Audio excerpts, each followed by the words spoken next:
Hello friends, இன்றைக்கான வீடியோவில் பார்த்தீங்க அப்படின்னா ஹோம்மேட் ஸ்கின் ஒயிட்னிங் சோப் எப்படி ரெடி பண்ணுறது அப்படின்ற விஷயத்தை தான் உங்கள்கிட்ட நான் ஷேர் பண்ணிக்க போகிறேன். ஸோ அதுக்கு முன்னாடி ஒரு சில விஷயங்களை நான் சொல்லிடுறேன். அண்ட் நீங்கள் பிறக்கும் போதே நேச்சுரலாக எந்த கலரில் இருக்கீங்களோ அந்த கலரை கொண்டு வரதுக்கு மட்டுமே skin whitening video, skin whitening remedies இந்த மாதிரி நான் ஷேர் பண்ணிகிட்ருக்கேன். ஸோ பிறக்கும் பொழுது நல்ல கலரில் இருப்பாங்க. அண்ட் வளர வளர சூரிய ஒளி கதிர்கள் மூலமாக ஸ்கின் ரொம்பவே கருமை அடைஞ்சு கருப்பாக மாறிடுவாங்க.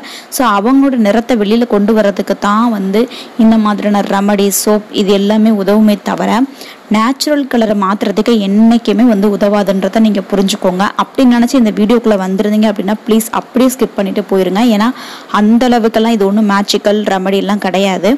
ஸோ எப்போவுமே நேச்சுரல் கலரை மாற்ற முடியாது. நம்ம உடல் எந்த நிறத்தில் இருக்கோ அதே மாதிரி நம்ம முகம் அந்த நிறத்தில் இல்லை அப்படின்ற பட்சத்தில் தான் இந்த மாதிரியான ரெமடிஸ், இந்த மாதிரியான சோப்ஸ் இது எல்லாம் நம்ம ட்ரை பண்ணுறோன்றதை நீங்கள் எப்போவுமே புரிஞ்சுக்கணும்னு நான் நினைக்கிறேன். அதே மாதிரி நீங்கள் கருப்பாக இருந்தாலுமே அதனால் ஒன்றும் அசிங்கம் கிடையாது. என்றைக்குமே நிறத்தை வச்சு அழகு தீர்மானிக்கப்படாது அப்படின்றது இந்த இடத்துல நீங்கள் புரிஞ்சுக்கணுன்றதை நான் இந்த இடத்துல சொல்லிக்க விரும்புகிறேன். ஸோ வாங்க இன்றைக்கான வீடியோக்குள்ளே போகலாம். ஸோ எப்போவும் போல தான் நான் சோப் பேஸ் பவுலில் வச்சுருக்கேன். நான் வாங்கிக்கக்கூடிய சோப் பேஸ் பார்த்தீங்க அப்படின்னா கிளிசரின் சோப் பேஸு தான். பட் இது பியூரான கிளிசரின் சோப் பேஸ் கிடையாது. அது இன்னும் கிளாஸ் மாதிரி இருக்கும். பட் ஃபஸ்ட் டைமாக வாங்கும் பொழுது நானே மிஸ்டேக் பண்ணிட்டேன், தவறு பண்ணிட்டேன். எனக்கு தெரியல. ஒரு 2 வீடியோஸ் போட்டதுக்கு அப்புறம் தான் சில பேர் கமெண்ட்ல இது பியூர் கிளிசரின் இல்லை அப்படின்ற விஷயத்த சொன்ன வட்டி தான் எனக்கு அந்த விஷயம் தெரிய வந்துச்சு. ஸோ அதையும் இந்த இடத்துல சொல்லிக்கிறேன். அதுக்காக எல்லாருக்கிட்டையும் சாரி கேட்டுக்கிறேன். பட் இந்த சோப் பேஸ்லேயே தயாரிக்கலாம். பட் என்ன இன்னும் 2-3 கெமிக்கல்ஸ் இதில் ஆட் பண்ணியிருப்பாங்க. ஸோ அதை நீங்கள் தவிர்த்துட்டு பியூராக டிரான்ஸ்பரண்ட்டாக கிளாஸ் மாதிரி இருக்கக்கூடிய கிளிசரின் சோப் பேஸை ஃபர்ஸ்ட் கிரேடில் இருக்கிற மாதிரி பார்த்து வாங்கிக்கோங்க. அண்ட் இது ஒரு 3rd கிரேட் அப்படி வச்சுக்கலாம். பட் எனக்கு தெரியல, தெரிஞ்சிருந்தால் இந்த மாதிரியான ஒரு மட்டமான குவாலிட்டியில் இருக்கக்கூடிய சோப் பேஸ் நிச்சயமாக வாங்கியிருக்க மாட்டேன். இருந்தாலும் கடைகளில் வாங்கக்கூடிய சோப்புகளை காட்டிலையும் இது எவ்வளவோ பெட்டர்னு சொல்லி நான் நினச்சிக்கிட்டேன். அண்ட் இதுதான் நான் வாங்கியிருக்கக்கூடிய சோப் பேஸில் தயாரிக்கக்கூடிய கடைசி சோப்புன்னு நினைக்கிறேன். அண்ட் நெக்ஸ்ட் வாங்கும்போது ரொம்ப கவனமாக வாங்கணும் அப்படின்றத முடிவு பண்ணியிருக்கேன். இது எல்லா விதமான கெமிக்கல் ஷாப்லேயும் கிடைக்கும். அதாவது phenyl scent and soap powder இந்த மாதிரி தயாரிக்கக்கூடிய பொருட்கள் கிடைக்கக்கூடிய இடத்துல இந்த மாதிரியான சோப் பேஸு, அது சம்மந்தப்பட்ட எசென்சியல் ஆயில் அண்டு அந்த கலர்ஸ் எல்லாமே உங்களுக்கு அங்கே கிடைக்கும். ஸோ நீங்கள் வாங்கி தயார் பண்ணிக்கலாம். ஸோ அதை தான் எப்பவும் போல் டபுள் பாயிலிங் மெத்தடில் நான் வச்சுருக்கேன். ஸோ இது ஃபுல்லாக மெல்ட் ஆகிற வரைக்கும் வெயிட் பண்ணலாம். எப்பவும் போல் இதில் 1/4 டம்ளர் அளவுக்கு தண்ணி ஆட் பண்ணிக்கணும். ஸோ அப்போ தான் ஈஸியாக இது மெல்ட் ஆகும். இல்லை அப்படின்னா எவ்வளோ நேரம் ஆனாலும் மெல்ட் ஆகாது. ஸோ ரொம்ப டைம் எடுத்துகிட்டு அப்படியே ஸ்டன் ஆகி நிற்கிற மாதிரி தான் இருக்கும். இப்போ ஃபுல்லாக நல்லா மிக்ஸ் பண்ணிக்கலாம். ஸோ லைட்டாக தண்ணி ஆட் பண்ணோன்னா பார்த்தீங்க அப்படின்னா எந்த அளவுக்கு நல்லா மெல்ட் ஆகுதுன்னு உங்களுக்கு தெரியும். ஸோ ஃபுல்லாக எல்லாம் நல்லா மெல்ட் ஆகி வந்துட்டுருக்கு. அடுத்ததான் இதில் ஸ்கின் ஒயிட்னிங்க்கு நம்ம ஆல்ரெடி வச்சுருக்கக்கூடிய ரெமடிஸ் எல்லாத்தையும் மிக்ஸ் பண்ணிக்கலாம். ஸோ அந்த மாதிரி ஹீட்டில் இருக்கிற மாதிரியே நீங்கள் மிக்ஸ் பண்ணிக்கோங்க. இல்லை அப்படின்னா உங்களுக்கு வெளியில் எடுத்து மிக்ஸ் பண்ணும்போது அது டக்குன்னு கட்டியாகிற மாதிரி ஒரு ஸ்டேஜ் வந்துடுது. அல்லது ரெடியாக எல்லா பொருட்களையும் வச்சுட்டு அது கூட மிக்ஸ் பண்ணிக்கோங்க. ஸோ அப்போ தான் உங்களுக்கு ஈஸியாக இருக்கும். இல்லை அப்படின்னா அதுக்குள்ளே நீங்கள் எல்லா பொருளையும் தேடிட்டு இருந்தீங்க அப்படின்னா ஃபுல்லாக கட்டி ஆகிறதுக்கு வாய்ப்புகள் அதிகமாக இருக்குது. கடைகளில் வாங்கக்கூடிய சோப்புகளை காட்டிலையும் நம்ம வீட்டில் தயாரிக்கக்கூடிய சோப்பில் ஏதோ 1-2 கெமிக்கல்ஸ் இருக்கிறதுக்கு வாய்ப்பு இருக்குது. பட் கடைகளில் வாங்கக்கூடிய சோப்புகளில் பார்த்தீங்க அப்படின்னா 20க்கும் மேற்பட்ட கெமிக்கல்ஸ் நிறையவே இருக்குது. அதையெல்லாம் நீங்கள் விரும்பி வாங்கி யூஸ் பண்ணுறதுனால பெருசாக பயனும் இருக்கிறதில்ல. இந்த மாதிரி நீங்கள் வீட்டிலே தயாரிக்கிறது மூலமாக காசையும் கம்மி பண்ணிக்கலாம். அதே சமயத்தில் நீங்கள் ஒரு தரமான பொருளையும் யூஸ் பண்ண மாதிரியான ஒரு திருப்தி உங்களுக்கு இருக்கும். ஸோ இப்போ ஃபுல்லாக மெல்ட் ஆகிருச்சு. இதில் நம்ம சேர்க்க வேண்டிய பொருட்கள் எல்லாத்தையும் இப்போ ஒன்று சேர்த்துடலாம். மெல்ட் ஆகிருக்கக்கூடிய இந்த சோப் பேஸில் 1/2 டீஸ்பூன் அளவுக்கு கடலை மாவு சேர்த்துருக்கேன். ஸோ கடலை மாவு பார்த்திங்க அப்படின்னா ஸ்கின்னில் இருக்கக்கூடிய எக்ஸஸ் ஆயில் எல்லாத்தையும் ஈஸியாக அப்சர்வ் பண்ணிடும். ஸோ ஆயில் ஸ்கின்க்கு ஒரு நல்ல ரிசல்ட் கொடுக்கும். அண்ட் அதிக ஃபேர்னஸ் கொடுக்கும். ஸ்கின் பார்த்திங்க அப்படின்னா நல்ல ஒரு பிரைட்னஸாக இருக்கும். சருமத்தில் பிம்பிள்ஸ் ப்ராப்ளம் இந்த மாதிரி ஏதாவது இருந்துச்சு அப்படின்னா அதை ஃபுல்லாக க்யூர் பண்ணிடும். இது கூட 2 டீஸ்பூன் அளவுக்கு பியூர் ஹனி ஆட் பண்ணியிருக்கேன். ஸோ இந்த ஹனியில் பார்த்தீங்க அப்படின்னா ஆன்டி ஆக்சிடென்ட்ஸ் நிறைஞ்சிருக்கிறதுனால ஸ்கின்னுக்கு நல்ல ஃபேர்னஸ் கொடுக்கும், பிரைட்னஸ் கொடுக்கும், ஸ்கின்னை வந்து நல்லா கிளாஸாக வச்சுருக்குன்னே சொல்லலாம். அது மட்டும் இல்லாமல் இது ஒரு பெஸ்ட்டு மாய்ஸ்சரைசர். அதனால் சருமம் வந்து வறட்சி அடையாமல் ஈரப்பதமாக இருக்கிறதுக்கு இது ரொம்பவே உதவியாக இருக்குன்னே சொல்லலாம்.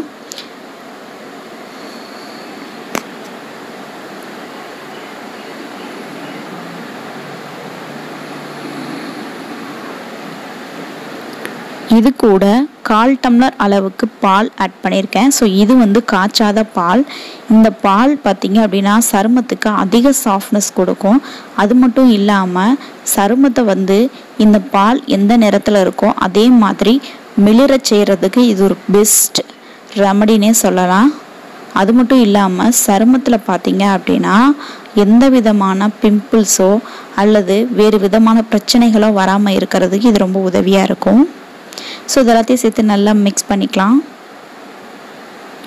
ஏன்னா நீங்கள் முடிஞ்ச அளவுக்கு பாலில் வந்து கடலை மாவை கரைச்சிட்டு கூட சேர்த்துக்கோங்க. நான் அப்படியே சேர்த்ததுனால லைட்டாக கட்டியாக தட்டுப்பட்டுருச்சு. மறுபடியும் அதை ஃபுல்லாக இது பண்ண வேண்டியதாயிருச்சு. ஸோ நீங்கள் அந்த மாதிரி மிக்ஸ் பண்ணிக்கிட்டீங்க அப்படின்னா உங்களுக்கு இந்த மாதிரி தட்டுப்படாது, ஈஸியாக இருக்கும் கரைக்கிறதுக்கு.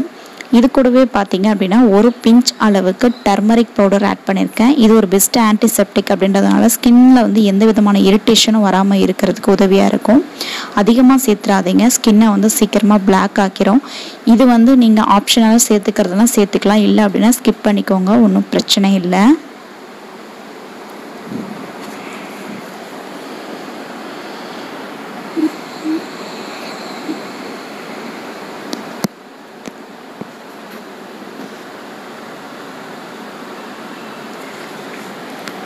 கூடவே வந்து 1 டேபிள் ஸ்பூன் அளவுக்கு பாதாம் ஆயில் ஆட் பண்ணியிருக்கேன். நீங்கள் வந்து பாதாம் ஆயில் ப்ளஸ் கோக்னட் ஆயில் ரெண்டும் ஆட் பண்ணிக்கலாம், அல்லது கோக்னட் ஆயில் மட்டும் கூட ஆட் பண்ணிக்கலாம். ஸோ இது வந்து பார்த்தீங்க அப்படின்னா ஒரு பெஸ்ட் மாய்ஸ்சரைசர்னு சொல்லலாம். ஸோ சருமத்துக்கு அதிக ஈரப்பதம் கொடுக்கும். ஸ்கின்ல வந்து உங்களுக்கு எந்த விதமான பிம்பிள்ஸ், ரேஷஸ் அந்த மாதிரி ப்ராப்ளம்ஸ் வராமல் ஸ்கின்னை வந்து எப்போவுமே ஹைட்ரேட்டடாக வச்சுருக்கும். ஸோ இதனால் ஸ்கின் வந்து ரொம்ப கிளியராக இருக்கும் பார்க்குறதுக்கே. ஸ்கின் அவ்வளோ கிளாஸாக நல்லா இருக்கும். ஸோ எல்லாத்தையும் சேர்த்து நல்லா நம்ம மிக்ஸ் பண்ணியாச்சு.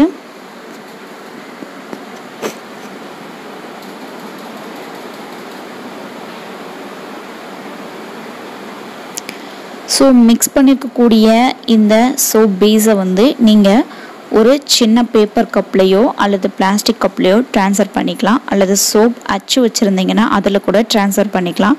ஸோ முடிஞ்ச அளவுக்கு பேப்பர் கப் யூஸ் பண்ணுங்கள். இந்த தடவை நான் பிளாஸ்டிக் கப் வேணாம் அப்படின்னு சொல்லிட்டு கிளாஸ் பாட்டிலில் வந்து ஊற்றி வச்சிடலாம் அப்படின்னு சொல்லி ஊற்றி வச்சுட்டேன். இது வந்து ரெஃப்ரிஜிரேட்டரில் 2 ஹவர்ஸு வெளியில் வச்சிங்க அப்படின்னா 6 மணி நேரம் வச்சு எடுத்துட்டிங்கன்னா உங்களுக்கு சோப் வந்து ரெடி ஆயிரும். பட்டு அது என்ன ஒரு ப்ராப்ளம் அப்படின்னா அந்த கிளாஸ் வந்து கீழே அகலமாக இருக்குது, மேலே வந்து கொஞ்சம் குறுகலாக இருந்திருக்கு. அதை நான் சரியாக கவனிக்காமல் அதில் ஊற்றுனதுனால எனக்கு எடுக்கிறப்ப சோப் வந்து அங்கங்கே லேஸாக கட் ஆயிடுச்சு. ஏன்னா கீழே இருக்கக்கூடியது அகலமாக இருந்து மேலே குறுகலாக இருந்துச்சு அப்படின்னா எடுக்கிறப்ப அது வெளியில் வர்றப்ப சிரமமாக இருக்கும் இல்லையா. ஸோ அதை வந்து நான் கவனிக்காமல் விட்டதுனால எனக்கு இந்த மாதிரி ஃபால்ட் ஆயிருச்சு. நீங்கள் வந்து அதை கரெக்டான ஒரு இதில் இது பண்ணிக்கலாம். ஸோ பேப்பர் கப்பில் ஊற்றுனீங்க அப்படின்னா ஈஸியாக கட் பண்ணியே எடுத்துக்கலாம். அது மட்டும் இல்லாமல் அந்த கிளாஸில் ஊற்றுனதுனால எனக்கு கொஞ்சம் எடுக்கிறப்ப சிரமமாக இருந்துச்சு. ஏன்னா அதை நம்ம உடைக்கவும் முடியாது இல்லையா. அதனால் ஸோ எப்போவுமே பிளாஸ்டிக்லேயே பண்ணுறோம், அது நல்லதுக்கு இல்லை அப்படின்னு தான் நான் கிளாஸில் பண்ணேன். ஸோ அது வந்து இந்த மாதிரி ஒரு ப்ராப்ளம்ஸ் ஆயிடுச்சு. ஆனால் பட் சோப் வந்து ரொம்ப ரொம்ப சூப்பராக வந்திருக்கு. கண்டிப்பாக ட்ரை பண்ணி பாருங்கள். ரிசல்ட் வந்து ரொம்ப ரொம்ப ரொம்ப சூப்பராக இருக்கும். அண்டு நிச்சயமாக உங்களுக்கு இந்த வீடியோ யூஸ்ஃபுல்லாக இருந்திருக்கும்னு நினைக்கிறேன்.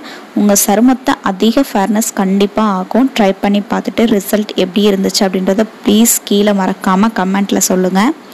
ஸோ வீடியோ பிடிச்சா லைக் பண்ணுங்கள், ஷேர் பண்ணுங்கள், கமெண்ட் பண்ணுங்கள். அண்ட் நம்ம சேனலுக்கு நீங்கள் இப்போ தான் ஃபர்ஸ்ட் டைமாக வந்திருக்கீங்க அப்படின்னா ப்ளீஸ் சப்ஸ்கிரைப் பண்ணிக்கோங்க. அண்ட் ரைட் சைடில் இருக்கக்கூடிய பெல் பட்டனை மறக்காமல் ப்ரெஸ் பண்ணிக்கோங்க. ஸோ உங்களுக்கான ஃப்யூச்சர் கண்டென்ட் டெய்லி காத்துட்ருக்கு. அண்ட் இன்னொரு பியூட்டி ரிலேட்டடான கான்செப்டில் சந்திக்கலாம். அது வரைக்கும் பாய்.